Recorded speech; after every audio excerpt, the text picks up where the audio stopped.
We love postmortems. It's in our DNA as humans. It's natural, saying I told you so or this had to happen. Nothing gives the majority much pleasure as being proved right. I, for one, love to stand corrected occasionally, even if the team ends up losing. The third test at Lord's that India eventually lost to England was one such example. It was 5 days of a brilliant contest between two teams who so desperately wanted to win here, because that meant a lead heading into the fourth test at Manchester. A great example of proper high-voltage, entertaining test cricket.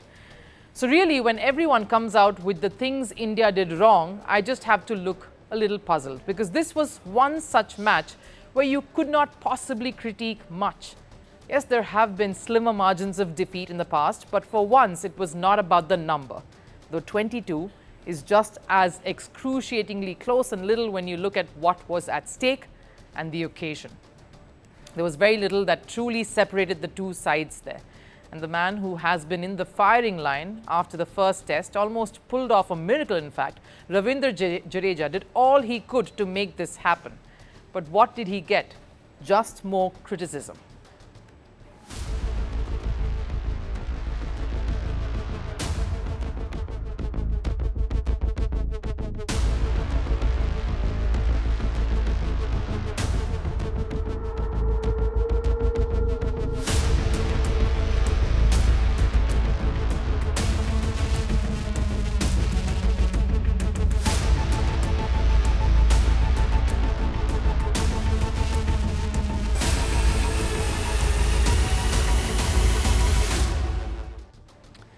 There was nothing more he could have done. Any suggestion hereon is circumspect and, of course, in hindsight. It doesn't count. And then, of course, there was criticism for Shubman Gill, the captain, for being too fired up and not being able to contribute just as much with the bat. What Virat Kohli did was second nature to him. His cricket in batting used to get enhanced by that. Shubman Gill, I'm not sure whether this comes naturally to him. If Virat Kohli had come out to bat, he would have looked into the face of those people and got 100. You got to decide what you want. When Gill was trying to be calm and laid back in that first test, there were observations of him not being too involved, that he was not the strong leader he's supposed to be. When he decided to be aggressive in his demeanor and approach in this third test, you compared him to a legend who's also had his fair share of failures and tough times. And how can we forget Michael Vaughan, whose favourite pastime seems to be needling India?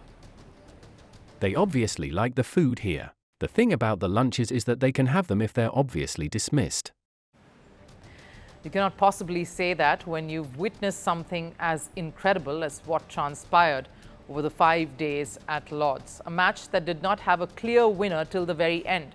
And that's what you had to acknowledge and appreciate.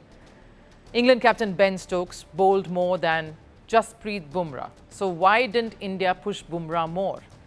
Now, Ben Stokes needed to make up for his lack of performance earlier and the contributions in the previous test.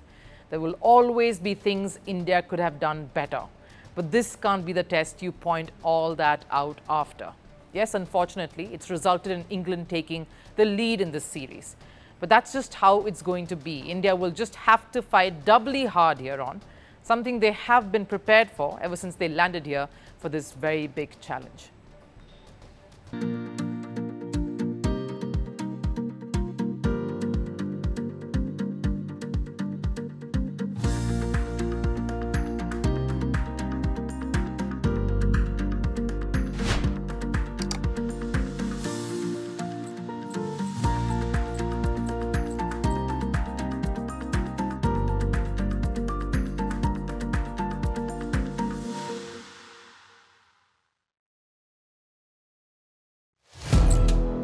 Firstpost now available in 9 languages on YouTube.